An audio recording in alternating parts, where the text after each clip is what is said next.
Ada orang berkata kalau aku punya pacar maka aku bahagia. Kalau aku punya rumah sebelum menikah aku pun bahagia. Nanti setelah aku menikah kemudian punya sepasang anak, ada anak laki-laki dan anak perempuan, maka aku bahagia. Anak dunia akan berbicara tentang itu. Anak dunia akan memiliki target tentang hal itu, yang ujungnya masih berorientasi, masih dalam lingkaran pemenuhan kebutuhan jasmani. Pikiran dan perasaan kita disenangkan, maka aku menjadi bahagia. Itu pandangan ukuran anak dunia. Kalau memiliki sesuatu maka aku bahagia. Kalau belum punya sesuatu aku belum bahagia. Seorang siswa SMA memiliki cita-cita lulus lalu masuk ke universitas. Maka harapannya setelah aku nanti lulus, aku pun bahagia. Itu normal Bapak Ibu Saudara, itu biasa saja. Dan memang manusia pada umumnya memiliki perasaan yang sama. Merasa bahagia ketika cita-citanya terwujud. Tetapi yang menjadi pemaparan firman Tuhan untuk memberikan penjelasan kepada setiap kita. Jangan sampai kita terkecoh dengan kebahagiaan yang kita anggap itu pencapaian kita di bumi. Kita merasa kalau kita punya sesuatu maka kita sudah bahagia. Ini mestinya menjadi pemahaman yang diluruskan. Kalau kita berbicara punya sesuatu maka bahagia, lalu bagaimana mereka yang tidak memiliki apa yang kita miliki? Apakah mereka juga tidak berbahagia? Di waktu kita punya rumah sebelum menikah, kita merasa bahagia. Lalu bagaimana dengan mereka yang sudah menikah? Belum punya rumah, masih ngontrak. Apakah mereka sudah bahagia atau belum? Atau ada anak muda yang belum menikah juga masih menompang dengan orang tuanya. Apakah mereka juga tidak berhak untuk bahagia? Sepatutnya Bapak Ibu Saudara pemuda Kristen menjadi pemahaman kita bahwa semua orang berhak untuk bahagia.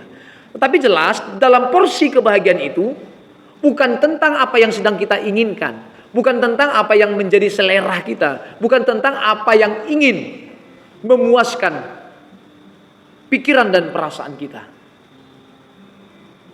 Tetapi hal mendalam dan hal prinsip yang perlu kita ketahui bahwa lengkaplah kebahagiaan kita kalau kita memiliki Tuhan. Amin. Ini yang menjadi sasaran yang perlu diluruskan. Ini jalan yang perlu ditunjukkan kepada orang-orang Kristen, kepada pemuda Kristen, kepada Bapak Ibu yang serius berurusan dengan Tuhan.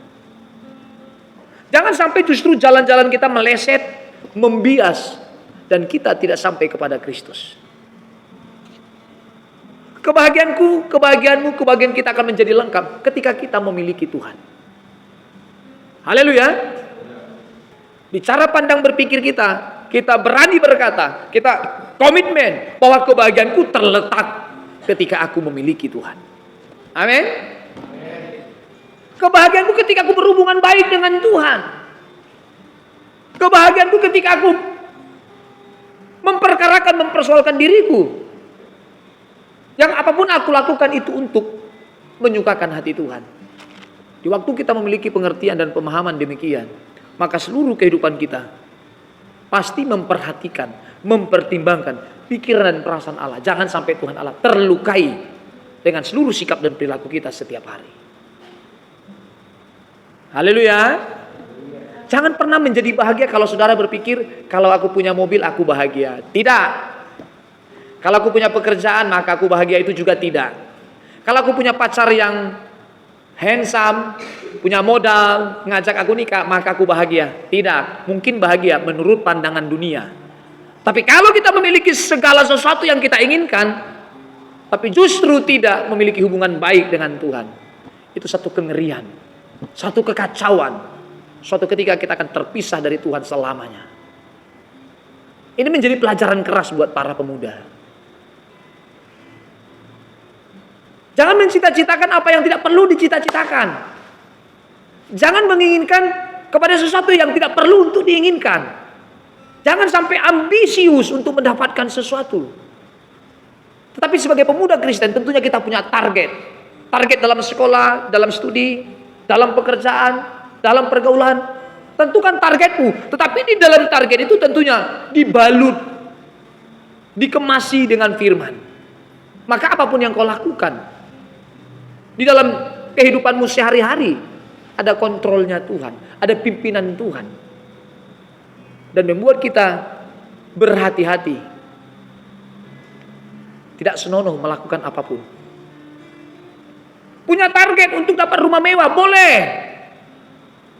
Tapi jangan habiskan waktu-waktumu untuk meraih itu. Bertanggung jawab apa yang Bapak Ibu Saudara bisa lakukan, kerjakan. Mau sukses dalam dunia pendidikan, boleh, banyak belajar. Tapi jangan merusak hubunganmu dengan Tuhan. Amin.